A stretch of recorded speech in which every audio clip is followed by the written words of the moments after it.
Estamos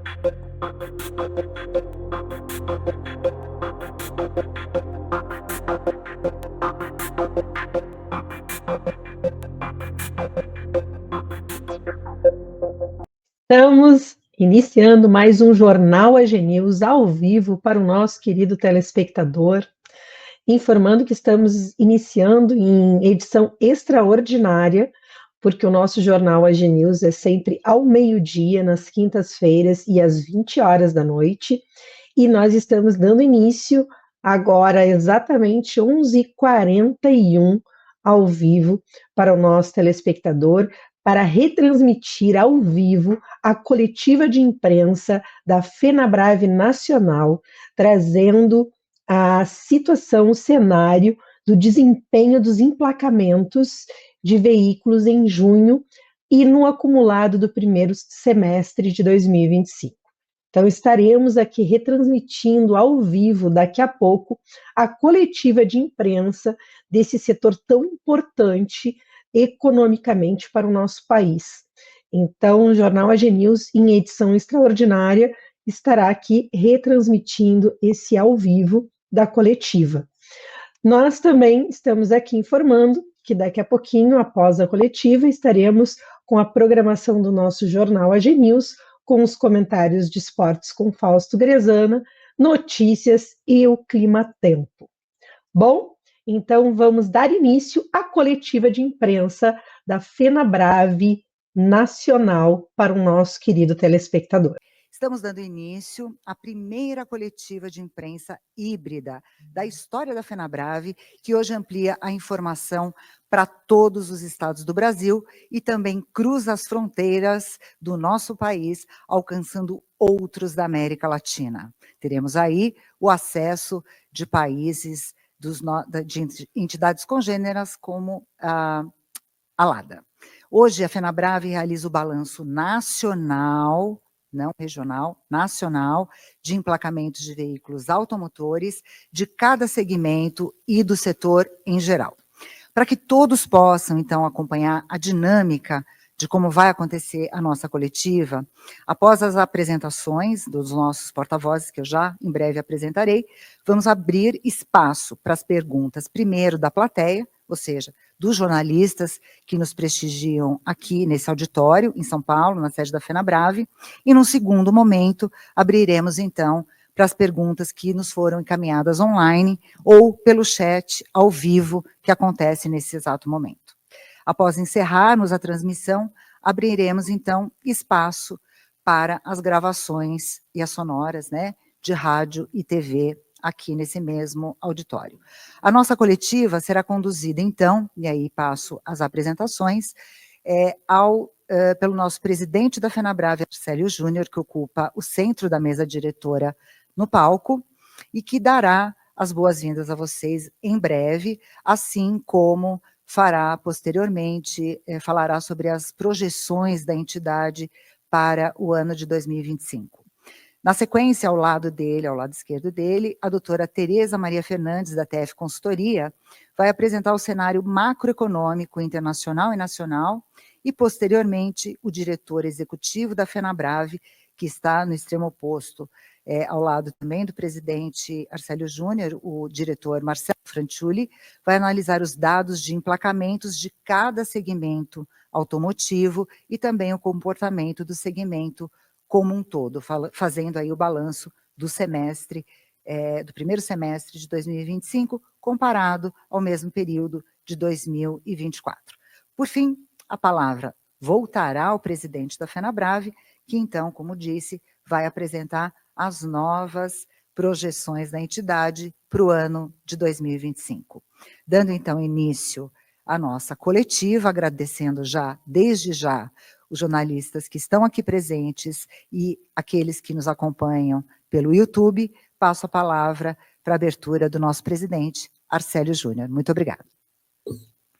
Bom dia a todos. Em primeiro lugar, agradeço a Deus por a gente estar aqui novamente juntos, nesse momento histórico, que é a primeira coletiva de imprensa híbrida da FenaBrave, que acontece hoje, com a honrosa presença de todos vocês aqui da imprensa, além de amigos da casa. E, claro, eu também tenho que agradecer à imprensa que está participando de forma remota, online aí, todos nossa diretoria FENABRAVE, FENACODIV, todos os nossos colaboradores, consultores aqui da FENABRAVE. Hoje nós também temos a honra de receber aqui o querido Rodrigo Ferrari aí, líder do Conselho de Estudos Jurídicos Renato Ferrari aqui da casa, fundador da Lei 6729, querido pai, obrigado pela presença aí, Rodrigo. Temos um dos fundadores da FENABRAVE aqui, nosso querido Maurício Sagra, temos um diretor da Associação Scania, nossa amiga Eduardo Machado, com a família, minha esposa. Quero agradecer em nome do Marcelo Franciulli a todos colaboradores aqui da casa, Franciulli, nosso diretor executivo, parabenizando a Tereza e a Rita aí pelo evento fantástico aí. Eu parabenizo também e agradeço a todos os consultores aqui da casa. Não posso deixar de agradecer também aos concessionários que estão assistindo essa entrevista, essa coletiva online, assim como todas as associações de marca, Sincodives. Também temos a participação de algumas entidades internacionais hoje. Um abraço para os nossos amigos da ALADA, que estão aí acompanhando também essa coletiva. E eu quero aproveitar também e reforçar aqui também sobre o nosso 33º Congresso FENABRAVE. O Congresso FENABRAVE, que se consolidou como o segundo maior congresso de concessionários do mundo, é o maior evento da América Latina do setor de concessionárias, está confirmado aqui para 26, 27 e 28 de agosto, aqui em São Paulo, no São Paulo Expo, estamos com 25 mil metros quadrados de evento esse ano, que é a mesma metragem dos anos anteriores, do nosso querido Andretta. Então, nós temos um congresso aí fantástico, aguardando a todos vocês aí. Será uma honra recebê-los aí.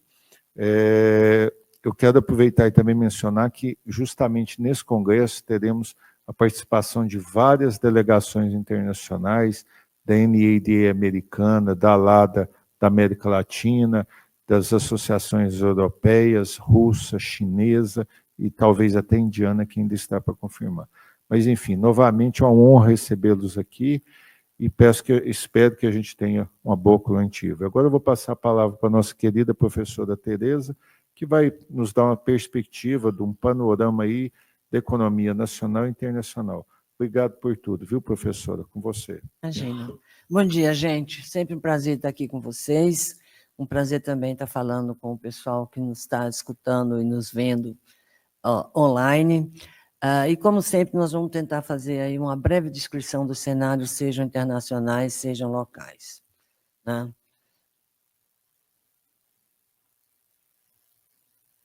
Bom, eu começo reforçando o ponto que a gente vem falando desde o início do ano das tarifas do Trump. Né?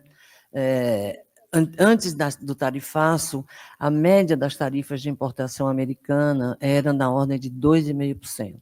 Hoje em dia, a gente não tem noção do que vai ser, porque ele não decidiu ainda, tá certo, como é que vão ser as negociações.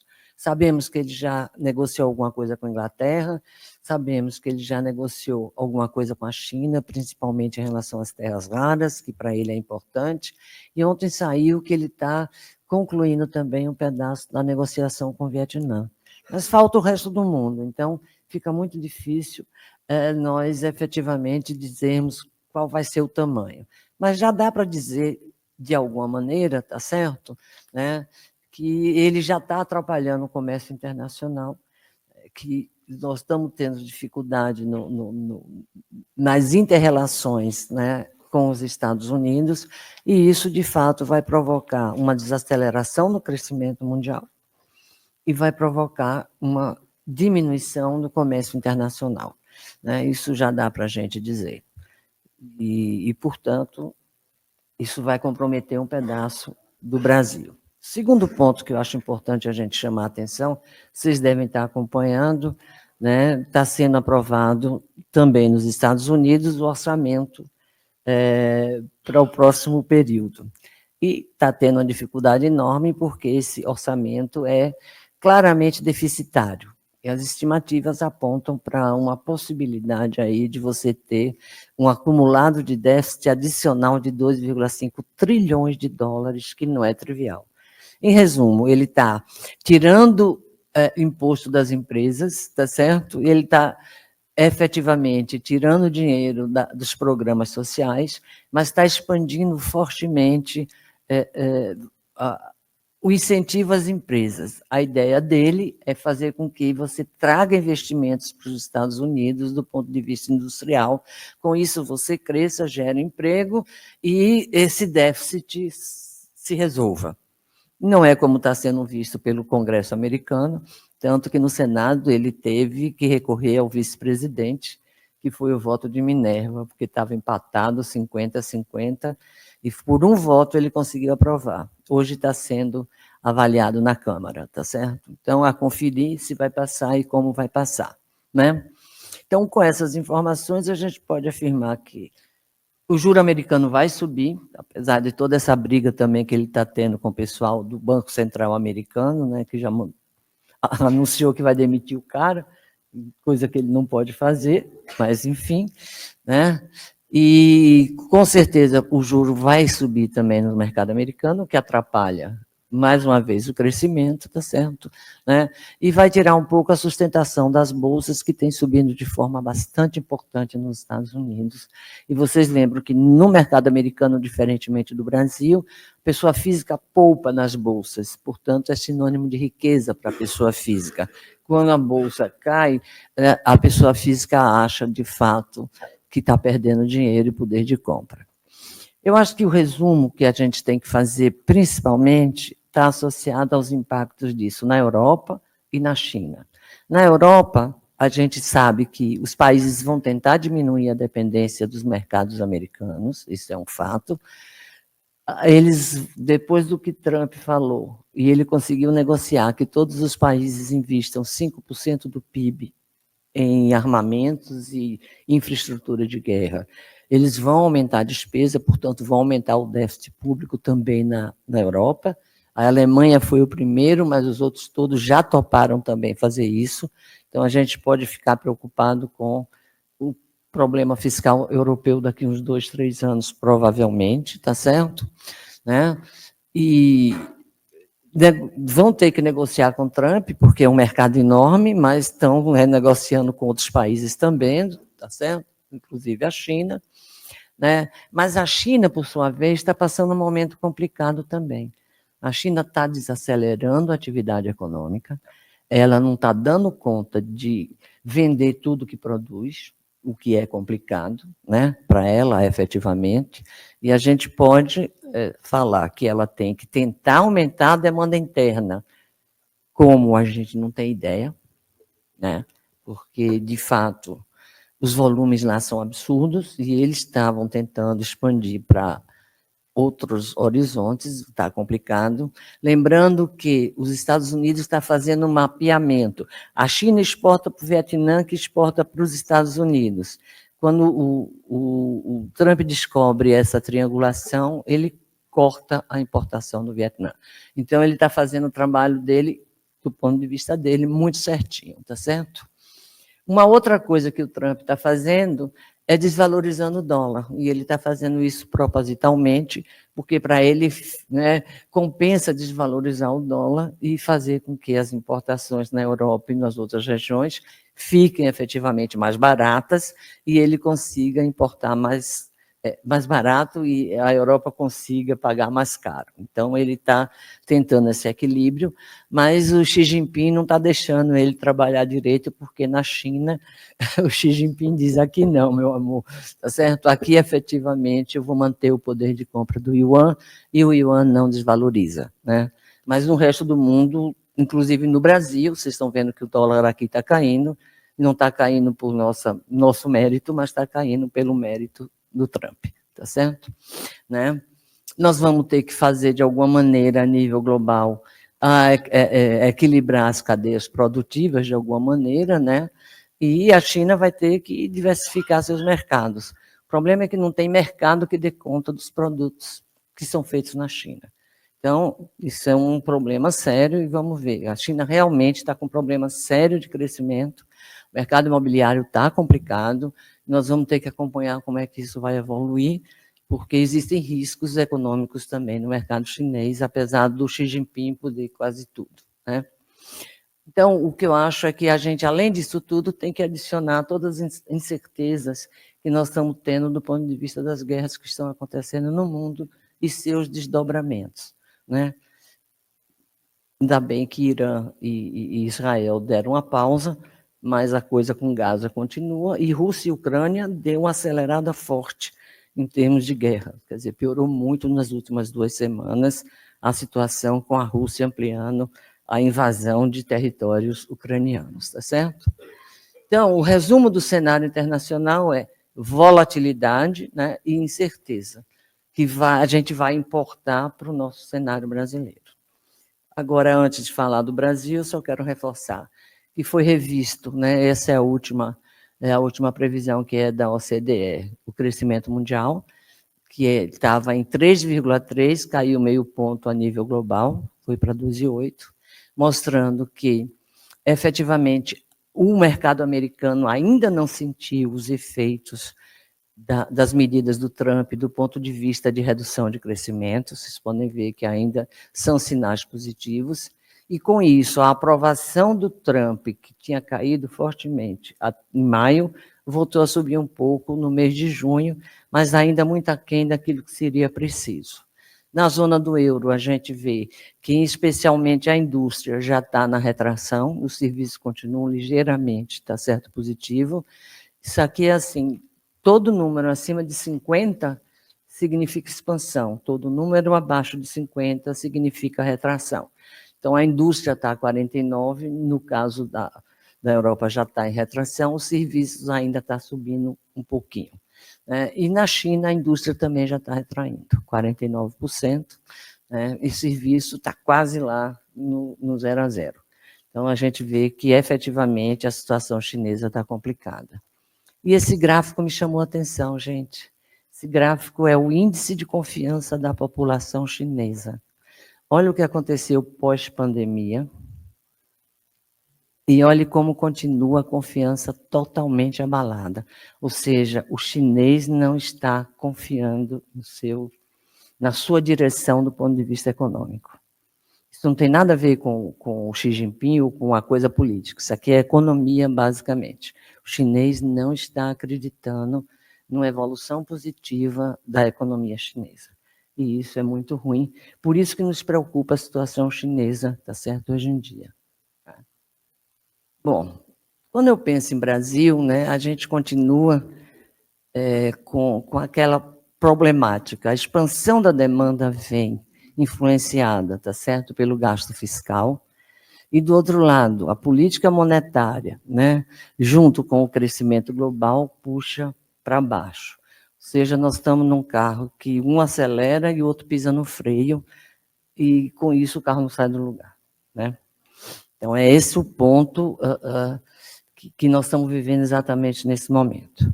A inflação, ela segue pressionada, mesmo que ela tenha desacelerado nos últimos 2 meses, tá certo? Vamos lembrar que a meta de inflação é 3.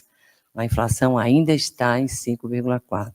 Portanto, mesmo quando você projeta 2026, você ainda está com um número acima de 4. Portanto, muito acima dos 3.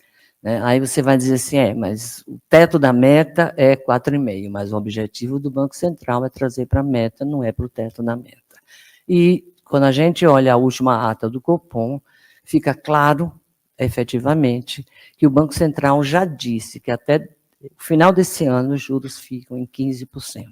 Então, não adianta a gente esperar, por mais que o mercado queira, esteja naquele boletim do Focus toda semana, diminuindo um pouquinho, tá certo? Para chegar a 14,5%, não é o Galípolo, aí é o pessoal do Copom, é a equipe toda, o time, já deixou claro que até o fim do ano nós vamos ficar com 15% de juros, o que é um juros muito alto, para quem trabalha com crédito, como todos vocês, do setor sabe disso, né? Tá?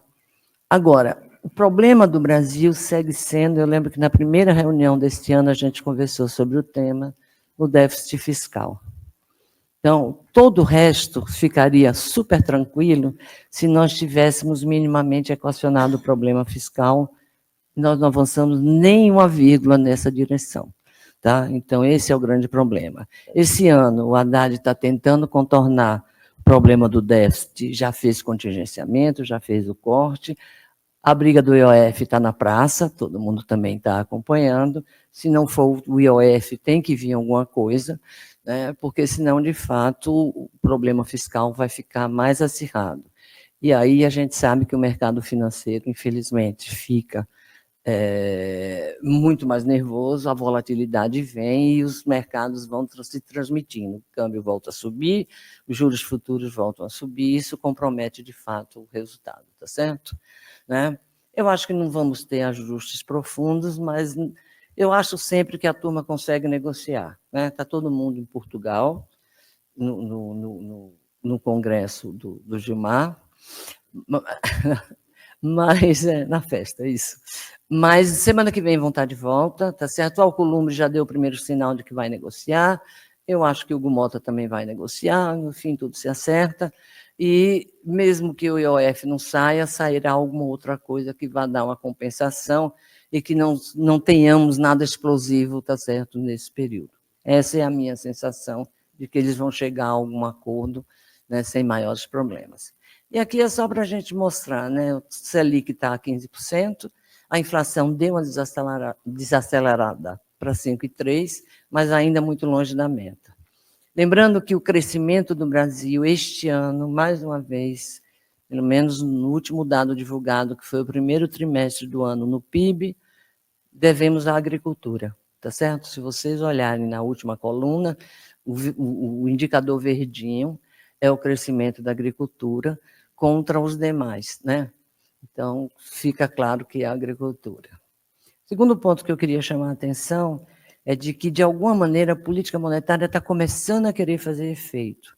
O ano passado, nós tivemos uma expansão de crédito que eu acho que há muito tempo a gente não via. O crédito chegou a crescer, em percentual, 34,1%. Esse ano, ele vem desacelerando, mas ainda cresce na faixa de 11,5%, que não é um volume pequeno. A expansão segue. Tá? Em volume, a gente teve um pequeno declínio. Eu trabalho com a média móvel de 3 meses, para não ficar um gráfico muito nervoso, né? Só para suavizar um pouco o movimento, mas vocês podem ver que na ponta até deu uma melhoradinha, né? Mas o que acontece é que a inadimplência começa a querer subir e isso deixa os bancos um pouco mais nervosos. Mas eu volto a reforçar o ponto, gente, o problema do Brasil está nesse gráfico, que é a relação dívida bruta sobre PIB, que está voltando a subir e as perspectivas indicam que a gente vai para 80%. E aí a coisa vai ficar complicada. Portanto, sem uma resolução ou encaminhamento do lado fiscal mais objetivo, pode não ser 26, pode não ser 27, mas teremos problemas, tá certo, profundos na economia brasileira. E aqui nós temos as projeções dos indicadores para esse ano. O PIB deve crescer na faixa de 2,2%, o IPCA deve ficar aí ao redor dos 5,3%, a Selic, na nossa visão, né, acreditando no Banco Central, deve se manter nos 15%, o câmbio, a minha sensação é de que mais para o final do ano ele volta a ficar um pouquinho mais nervoso, lembrando que aqui é o fechamento do ano, não é a variação mês a mês, nem média, tá certo? O desemprego vai seguir bem, né? Tá certo. E o crédito deve crescer no final do ano a 5%, portanto, ainda é um dado positivo. Eu diria que, do ponto de vista macroeconômico, em relação à nossa última reunião, as variáveis se mantêm mais ou menos as mesmas, com a única diferença, tá certo, de algum crescimento na taxa de inadimplência.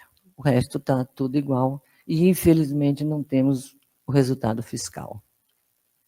Agora eu passo a palavra para o Marcelo, nosso diretor, que vai falar dos resultados do semestre.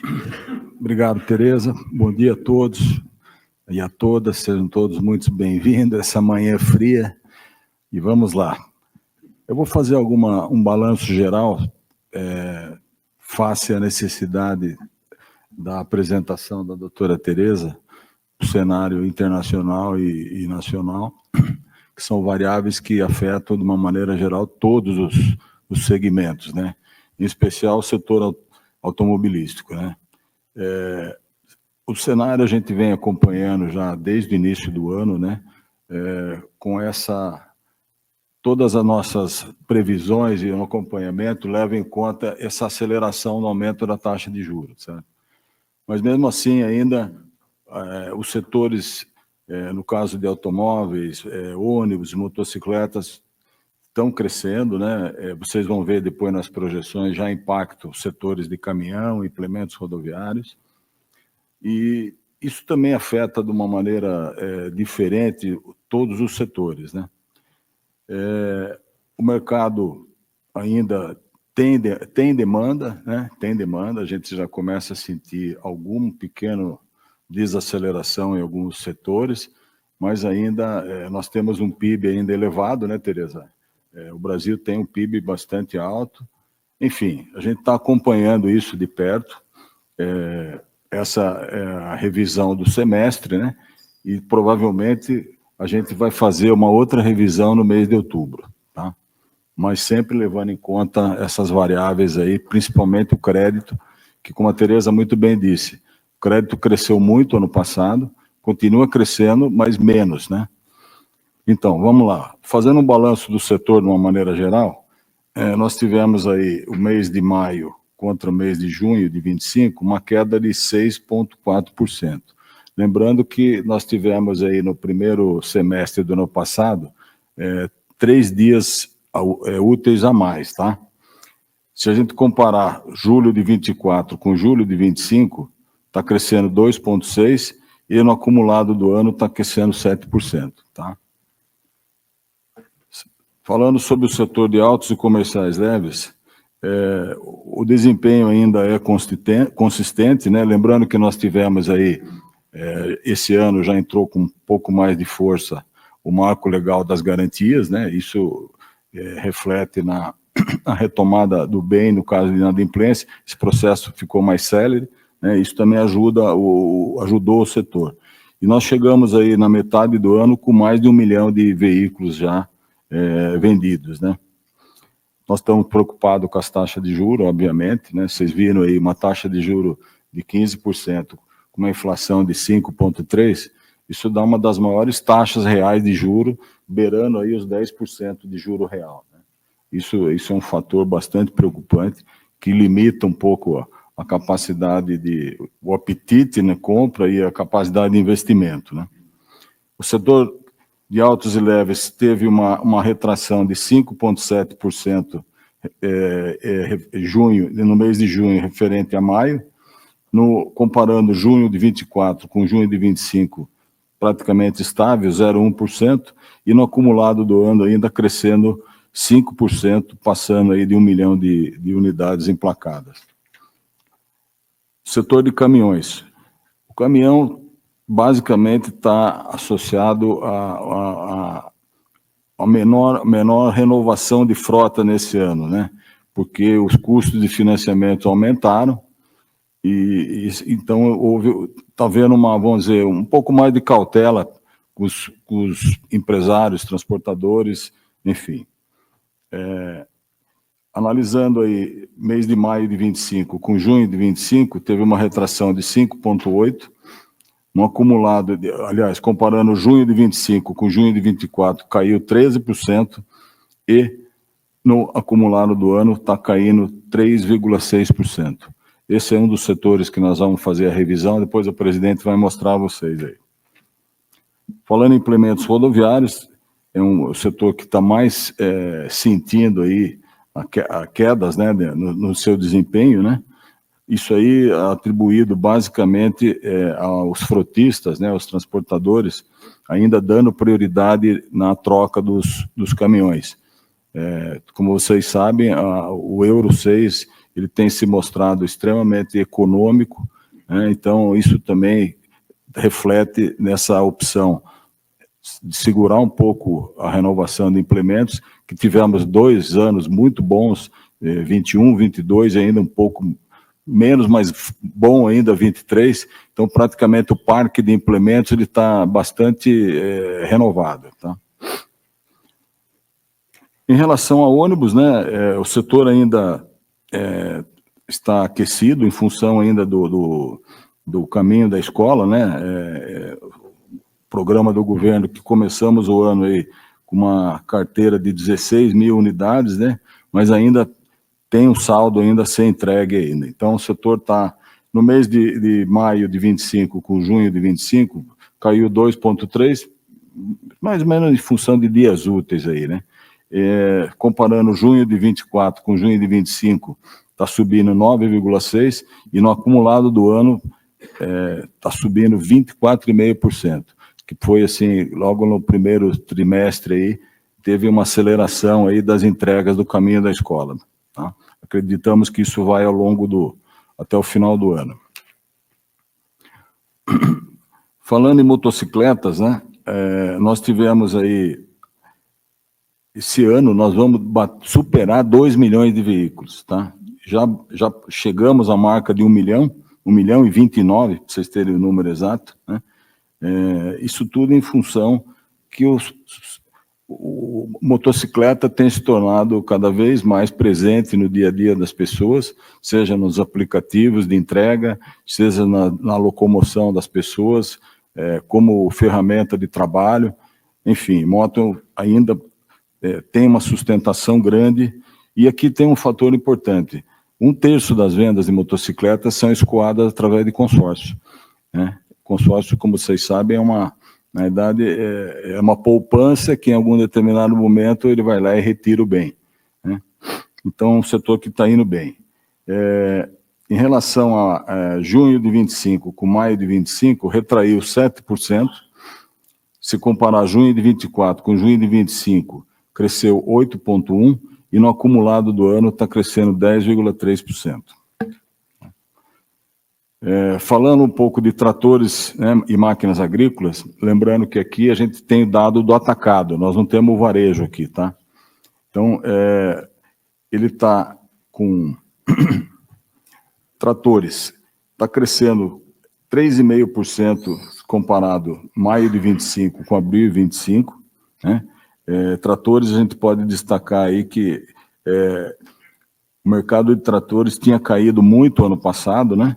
E agora começa a recuperar um pouco. Em maio de 24 com maio de 25, cresceu 63,2%. Isso aqui, basicamente, são os programas de agricultura familiar, tá? Tratores de pequeno porte. E, olhando o acumulado do ano, o segmento de tratores está crescendo 22,6%. Já as colheitadeiras tiveram uma recuperação boa no início do ano, né? Em função de alguns determinados grãos que estão tendo um desempenho bastante favorável, né, Tereza? Basicamente o arroz, café, né? E agora parece que deu uma estabilizada. Então, em relação maio de 25 com abril de 25, aqui nós não temos o mês de junho, tá? O trator tem um mês de atraso. Cresce 143,5%, aquilo que eu falei para vocês. As colheitadeiras aí no início do ano, primeiro trimestre principalmente, tiveram um avanço bastante significativo.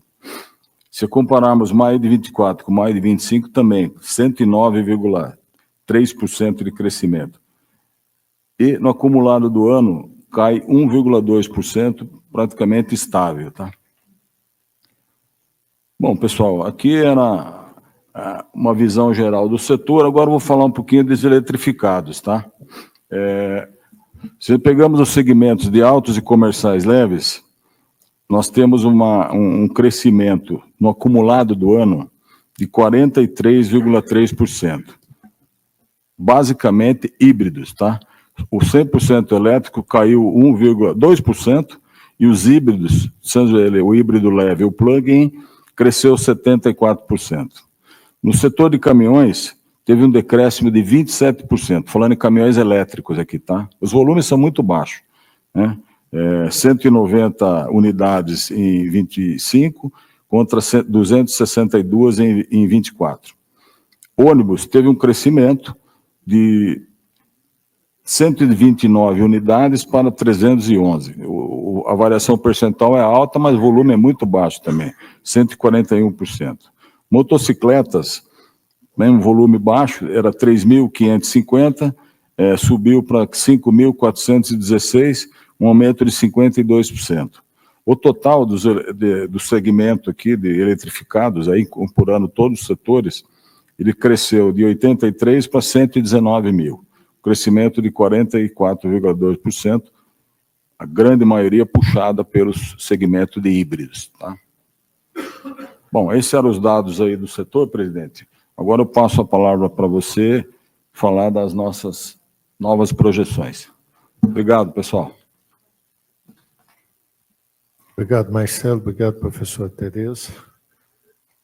Estamos colocando aí na tela agora para vocês, estamos fazendo uma reanálise das nossas projeções que haviam sido feitas.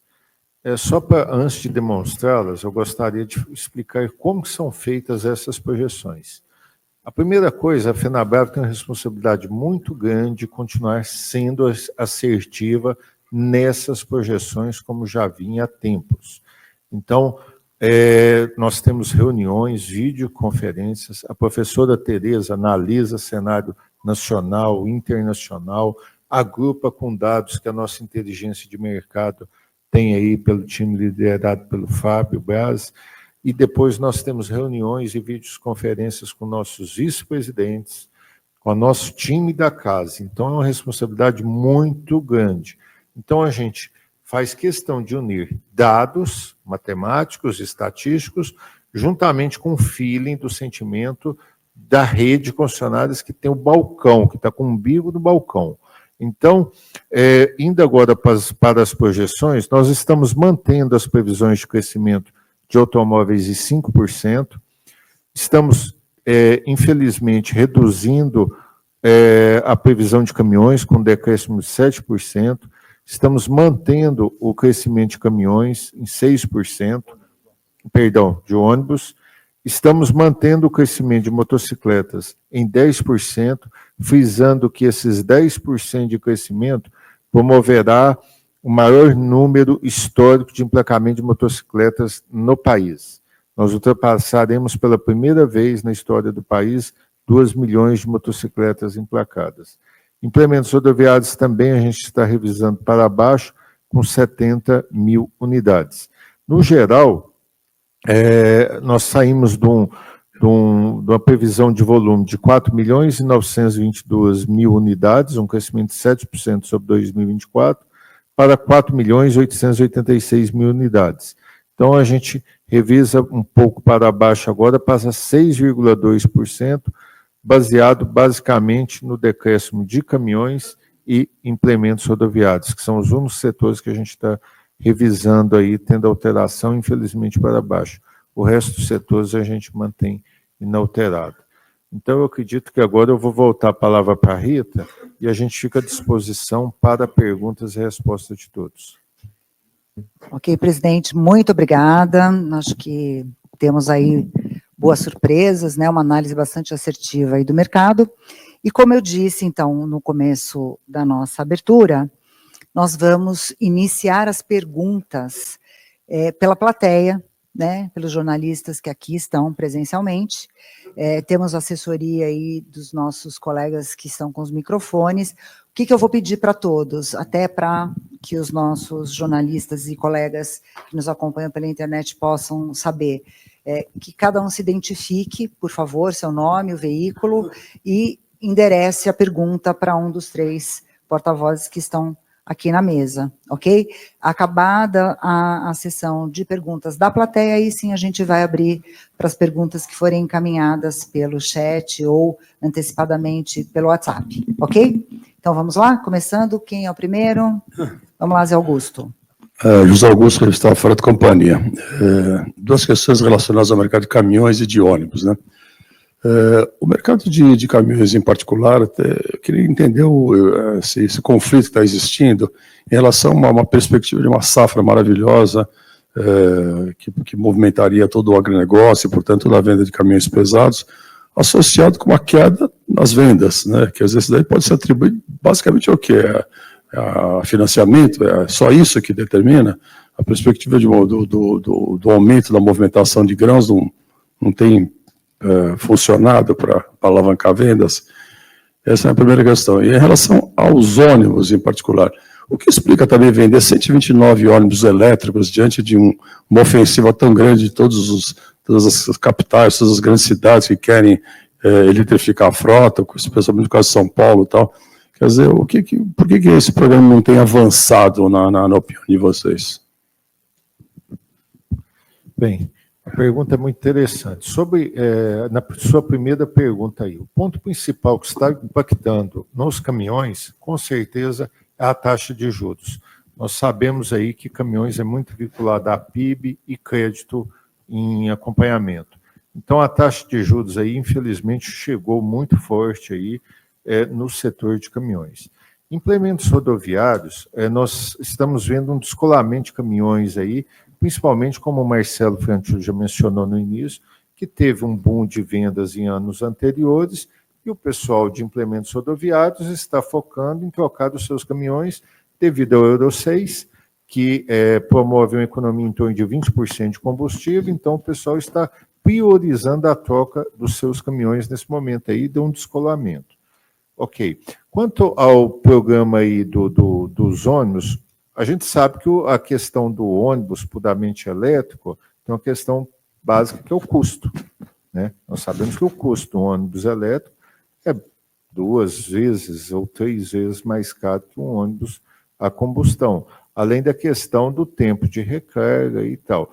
Então, existe aí uma questão, a gente sabe que o orçamento público está com sérios problemas, então nós acreditamos que essa questão do custo é o que está pesando, que a gente vê ainda uma base muito baixa, principalmente caminhões e ônibus, e quando a gente compara até motocicletas, quando a gente analisa o segmento de motocicletas no modo geral, o volume ainda é muito baixo.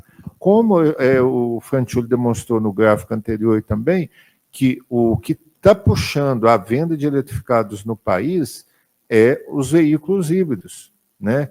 O Calmon não gosta que fala da palavra descarbonização, né? Mas eu tenho que falar ela, viu, Calmon? Me perdoa. Então, o que acontece? A gente percebe aí que o que está crescendo no país são os automóveis híbridos. Por exemplo, na questão aí da safra agrícola que você mencionou, por exemplo, por que não puxou a venda de caminhões? Nós observamos, fazendo um link com máquinas agrícolas, nós observamos que houve um crescimento nas máquinas agrícolas de menor potência. Por quê? Geralmente são os produtores de café, de arroz, que tiveram um bom preço esse ano. As máquinas de maiores cilindradas e potência, que são para a soja, não tiveram esse crescimento comparável a esse setor agrícola de café, cana, arroz, né? Então, eu acredito basicamente que é essa daí. Bom dia, André Barros, da Autodata. Minha pergunta agora é por que então, na análise de vocês, a taxa de juros pegou o segmento de caminhões, mas não está pegando o de automóvel comercial leve, e vocês estão mantendo a projeção desse segmento? Bom, primeiro que os objetivos são distintos, né? Quando você pensa em caminhão, você pensa em investimento. Quando você pensa em automóveis comerciais leves, você pensa normalmente pessoa física, nós estamos em pleno emprego e com renda crescente. Então, são 2 mercados totalmente distintos. A agricultura, ela vem vindo bem, mas as margens, por conta das quedas dos preços internacionais de soja, de milho, principalmente, que representa o grosso da nossa safra, está comprometida. Então, as margens das empresas, elas caíram. Então, os investimentos se reduziram. É só a gente olhar que o que nós temos que acompanhar é o que aconteceu com caminhão e máquina agrícola. E não as máquinas familiares, mas as máquinas grandes, colheitadeiras, etc., que estão associadas a essas grandes, vamos dizer assim, esses grandes produtores de grãos, tá?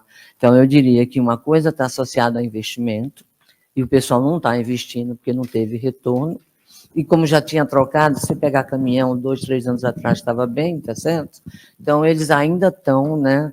E o que teve de excesso de produção de grãos, né, vamos dizer assim, o que tem hoje é suficiente porque o pessoal comprou implementos até 2023, tem muita gente que está com 2 implementos para um caminhão único, né? Então, eu acho que a explicação básica é essa, são 2 mercados, o mercado, né, da pessoa física que está comprando o seu automóvel porque está empregada e tem renda, e o mercado de investimento que realmente desacelerou. Não, viu, Teira, mas só complementando, também fator importante nos altos e leves, é que os bancos de montadoras, todos eles têm condições diferenciadas, né? Então tem muita promoção, vamos dizer assim, ainda existe, né? Concorrência muito acirrada, e é isso que vem mantendo esse crescimento no setor, tá? E, André, eu vou complementar o complemento do complemento aqui. A gente sabe que, como o Franciulli explicou aí, que a questão que os bancos das montadoras promovem taxas subsidiadas aí para incentivar as vendas. Ótimo, fantástico, assim como a professora Tereza mencionou a questão do pleno emprego que está no país, etc. Mas um ponto que eu acredito que é muito importante a gente mencionar é a oportunidade que o país ainda tem de crescer. Quando nós analisamos os dados, inclusive eu até mencionei isso na Autodata semana passada, quando nós analisamos o mercado atual, nós ainda vamos voltar para os números de 2012, 2026, 2027, ou seja, nós estamos com um gap aí de 15 anos. E quando a gente analisa a relação habitantes por veículo no país, nós ainda temos muitas oportunidades.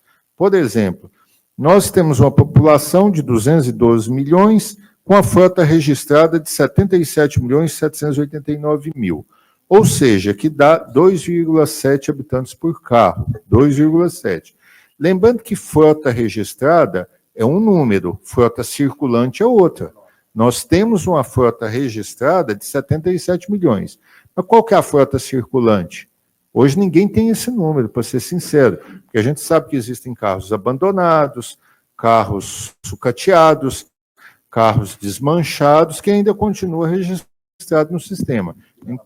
E não tiveram a baixa no registro, que é um assunto que sempre a FenaBrave tenta trabalhar para resolver isso daí. Quando a gente compara, por exemplo, a relação habitantes com a União Europeia, André, nós temos uma relação de 1,78, correto? Uma população de 449 milhões e 200 mil pessoas na Europa, com a frota registrada de 252 milhões e 200 mil unidades. Quando nós vamos para o Japão, nós temos 1,55. Quando nós vamos para os Estados Unidos, aí fica até incrível. Nós temos uma relação veículo-habitante 0,85. Nós temos uma população lá de 285 milhões, com 334 milhões de veículos registrados. Ou seja, existem mais veículos registrados nos Estados Unidos do que habitantes. Então, a gente vê que a gente tem um potencial ainda muito grande de crescimento da frota. Bom, estamos retornando aqui à programação do nosso Jornal AG News. Acabamos de transmitir a coletiva de imprensa ao vivo, né, da FenaBrave Nacional, com a presença do presidente Arcélio Júnior, e realmente foi muito importante, foi muito bacana escutar, entender o cenário. E agora, numas últimas falas, de uma pergunta de um jornalista, a colocação foi muito importante. O presidente não se envolveu na questão das medidas, da questão do aumento do IOF, mas deixou muito claro que essa questão desse imposto agora, né, que foi revogado e que o presidente pretende ainda buscar, né, novamente esse imposto, não é uma medida saudável para nenhum comércio, para nenhum setor, pois realmente esse aumento do IOF pode ser algo muito sério para já as dificuldades que o setor empresariado já vem enfrentando. Então, a gente fica realmente atento e preocupado, porque esse aumento de IOF não tende a ser, né, uma medida positiva para o setor de empresários de vários setores, como agrícola, como automotivo, enfim, todos os setores no nosso país. Então, realmente é um imposto que vem a prejudicar o andamento, o crescimento, as dificuldades que nós estamos enfrentando econômicas dentro do nosso país. Então, a gente precisa deixar muito claro que essas decisões e essa questão desse impedimento desse imposto, desse aumento do IOF no Brasil, é muito decisivo para que a gente possa ter ainda possibilidades de se manter numa economia que está realmente incerta e muito complicada. Bom, nós vamos para um breve comercial bem rápido, porque nós temos agora os comentários de esportes com Fausto Grezana, que já está aqui nos aguardando. Então, não saia da telinha, nós já voltamos. É um breve e bem rápido comercial.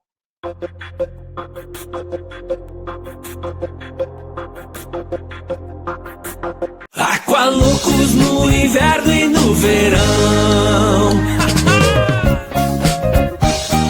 Aqui não tem tempo ruim, tudo é alegria. Curtir o dia numa boa com toda a família. Aqualoucos é pura diversão. Faça chuva ou faça sol, no inverno e no verão. É Aqualoucos, yeah.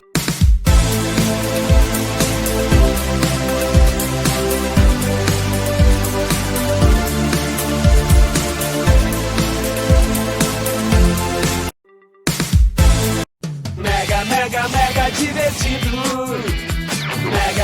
mega colorido. Você já viu, é tão macio, escorrega no papel, parece um arco-íris mega colorindo o céu. Eu mega amo desenhar, eu mega adoro é pintar, eu mega quero colorir e me mega divertir. Linha Trismega, pra colorir, desenhar e aprender de um jeito mega divertido.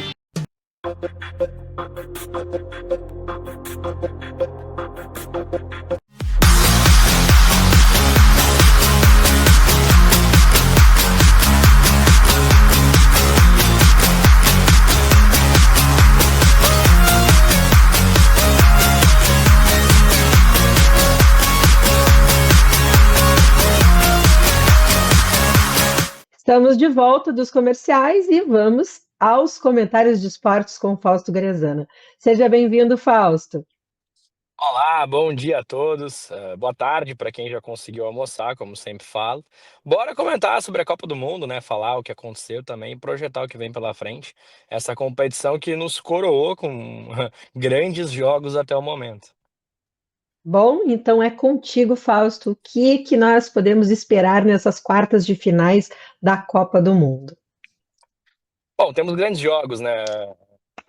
Temos Brasil, 2 times brasileiros representando o Brasil nessas quartas de final. Então, entre os 8 melhores equipes, não vou dizer que as 8 melhores do mundo, porque tem equipes que estão entre essas 8 melhores que não estão na competição. E eu cito o grande exemplo do Barcelona, que é talvez a grande equipe da temporada passada em questão de desempenho.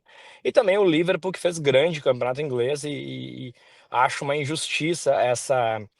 Isso é um outro assunto que a gente pode ter futuramente, mas o como chegar aos 32 equipes do Mundial, né?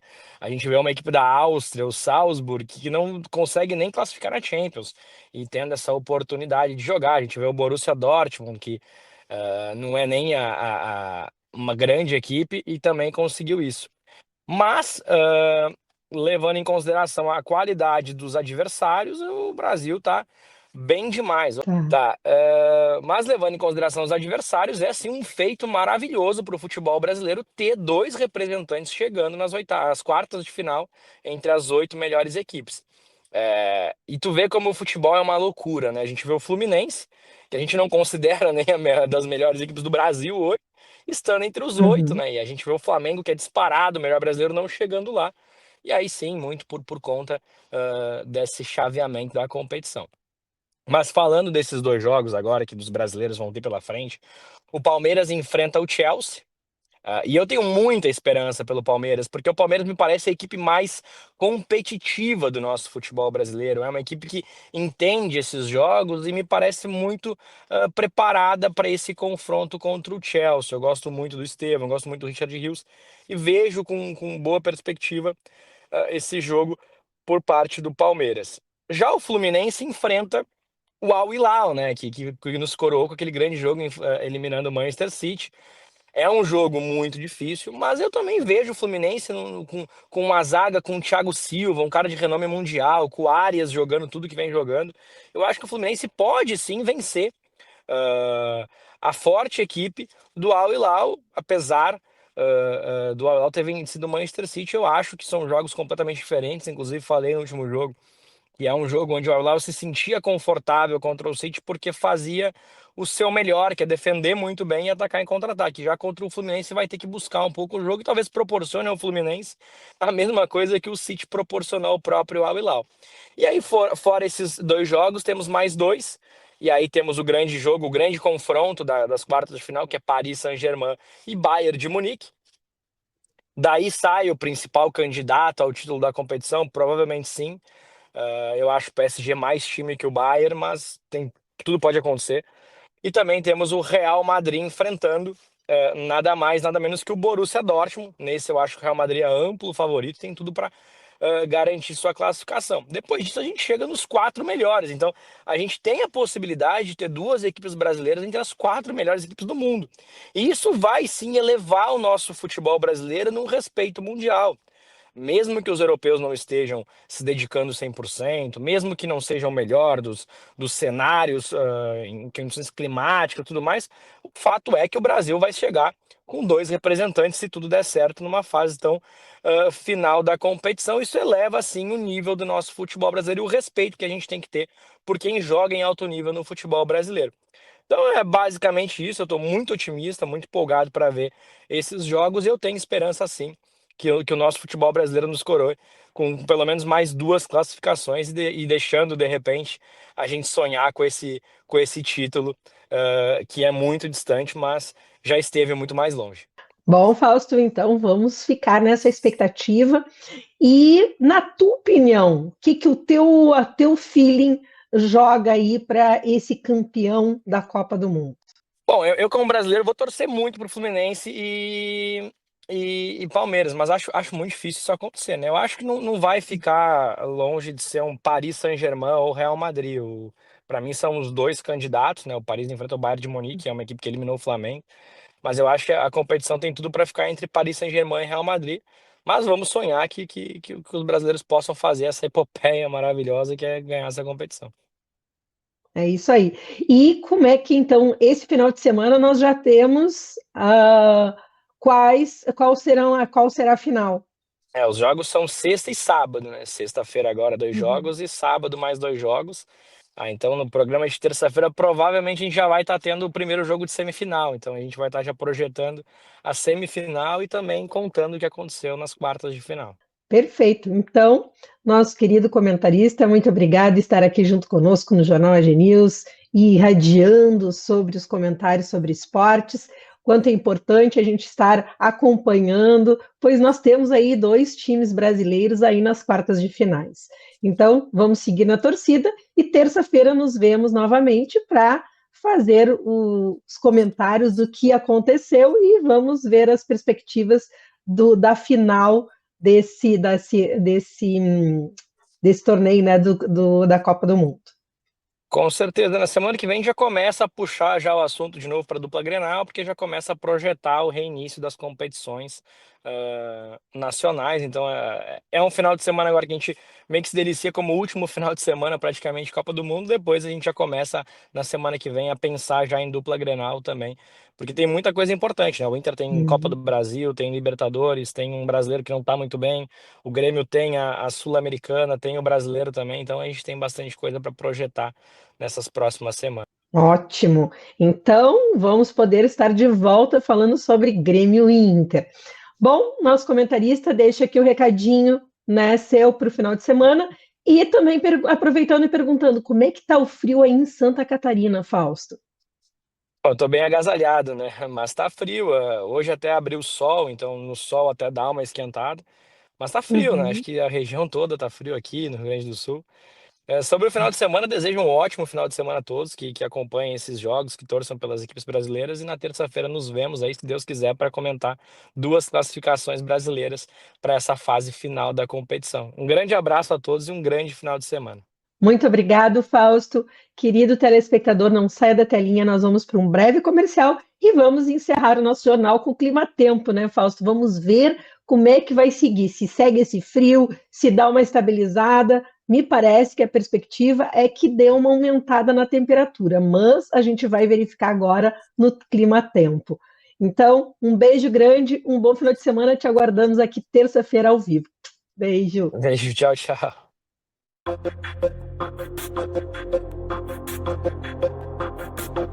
Olá, venho trazer uma super novidade para você. Agora a GTV está aberta para todas as plataformas. É isso, a TV aberta do futuro, totalmente gratuita, nas suas mãos, na telinha da sua TV e no seu computador. É isso mesmo, baixe a bolinha laranja, a GTV, no seu celular iOS ou Android e assista gratuitamente. E só num clique, sem fazer cadastro. É muito fácil. E para melhorar, você pode baixar na sua TV Smart LG ou Roku TV e assistir gratuitamente sem cadastro. Baixou no app da sua TV Smart e você já sai assistindo a nossa programação. E se você estiver trabalhando com o seu computador, é só acessar pelo site agtv.com.br. Então, está esperando o quê? Para assistir conteúdo de valor, conteúdo feito e construído para você. A GTV sempre à frente do mercado. Esperamos por você com essa grande novidade 2025, que venha com muita tecnologia, com muita inovação e muito conteúdo para o nosso telespectador. Aguardo você. Baixa.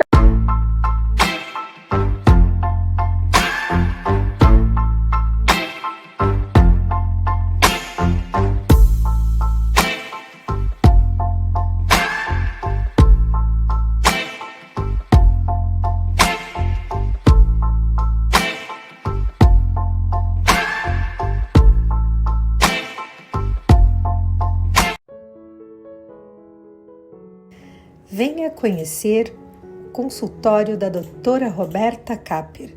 Especialista em ortodontia, doutora Roberta Capper, com mais de 20 anos de mercado, atende com excelência na Avenida Cristóvão Colombo, 1081, sala 404. Ou ligue para agendar a sua consulta 99282-7349. Doutora Roberta Capper, especialista em ortodontia, uma especialista top doctor Invisalign. Você que sonha com um aparelho de alta tecnologia Invisalign, aqui com a doutora Roberta Capper é possível. Entre em contato e agende a sua avaliação.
Estamos de volta dos comerciais e agora nós vamos trazer um pouquinho do clima-tempo. Vamos ver o que o clima, né? O que espera essa mudança do clima, se segue muito frio aqui na nossa região, no sul do Brasil. Então vamos ao clima-tempo. Então nós temos Porto Alegre com 14 graus de temperatura, 14 Santo Ângelo, 13 Uruguaiana, 11 Bagé. Observando pelo mapa, nós temos um clima, tempo firme, seco em todo o estado do Rio Grande do Sul, sol pairando, né, em todas as regiões do nosso estado do Rio Grande do Sul. Vamos para Santa Catarina, 19 graus em Florianópolis, 13 em Chapecó, 12 em Lages, tempo firme e seco também em todo o estado de Santa Catarina, possibilidade de nebulosidade em algumas partes, né, da região de Santa Catarina. Aqui, no estado do Paraná, temos 11 graus em Curitiba, 19 em Londrina, 17 em Cascavel, tempo firme e seco também no estado do Paraná, com nebulosidade ali na capital, Curitiba. Vamos ver, então, nesta quinta-feira nós temos esse cenário, tempo firme e seco em toda a região sul do Brasil. Amanhã, na sexta-feira, vamos ver o que nos espera o clima. Nós teremos um aumento na temperatura, 17 graus em Porto Alegre, 17 em Santo Ângelo, 15 em Uruguaiana, 14 em Bagé, já podendo observar tempo firme e seco e céu limpo em todo o estado do Rio Grande do Sul, e com esse aumento na temperatura. Não muito, mas já dá uma leveza, né, nos agasalhos. Estado de Santa Catarina, 19 graus em Florianópolis, nesta sexta-feira, 14 em Chapecó, 10 Lages, também seguindo o tempo firme e seco, só com bastante nebulosidade na capital e no norte de Santa Catarina. Estado do Paraná, 13 graus em Curitiba, 16 Londrina, 15 Cascavel. Estado do Paraná também, tempo firme e seco na maioria da região, bastante nebulosidade na capital e possibilidade de chuva em todo o litoral do estado do Paraná. Então, aqui possibilidade, mas não é aquela chuvinha, né? Não é aquela chuva densa, é uma chuva leve que vai passar trazendo um pouco de umidade ali para a região. Vamos ver no sábado. Sábado temos 18 graus em Curitiba, 18 Santo Ângelo, 18 Uruguaiana, 15 Bagé, mantendo ainda essa temperatura ali, aumentou 1 grau de temperatura, então a gente vai ter um final de semana mais agradável, com tempo firme e seco e aberto em todo o estado do Rio Grande do Sul, trégua nas chuvas. Então dá para baixar, né, os rios e poder voltar as pessoas para suas casas. Estado de Santa Catarina, 21 graus em Florianópolis neste sábado, 14 em Chapecó, 12 em Lages, tempo firme e seco também em todo o estado de Santa Catarina. Estado do Paraná, 15 graus em Curitiba, 17 em Londrina, 17 em Cascavel, e observando o mapa, também tempo firme e seco em todo o estado do Paraná. Região sul do Brasil, tempo firme e seco todos esses dias. Vamos ao domingo. Domingo, nós temos uma queda na temperatura, Porto Alegre com 15 graus de temperatura, 17 Santo Ângelo, 16 Uruguaiana, 12 Bagé. Aqui no mapa, tempo firme e seco em todo o estado do Rio Grande do Sul, possibilidade de uma chuvinha leve passando aqui na Grande Porto Alegre, em algumas regiões aqui no estado do Rio Grande do Sul. Mas muito, muito suave, né? Aquela chuvinha que talvez passe aquela nuvem para dar uma, como às vezes, jogar um pouquinho de água para as plantinhas. Bom, nós temos no estado de Santa Catarina 20 graus em Florianópolis, 15 em Chapecó, 13 em Lages. Domingo, tempo firme e seco em todo o estado de Santa Catarina. Estado do Paraná, 15 graus em Curitiba, 18 em Londrina, 17 em Cascavel. Tempo firme e seco também em todo o estado do Paraná. Possibilidade ainda de chuva no litoral paranaense. Bom, então estamos encerrando mais um nosso jornal AG News, aqui para o nosso querido telespectador, e informando que acompanhe e siga aqui na nossa programação sempre um conteúdo feito muito especial para você, querido telespectador. Então, aguardo você na terça-feira que vem com mais Jornal AG News. Um beijo grande, bom final de semana a todos.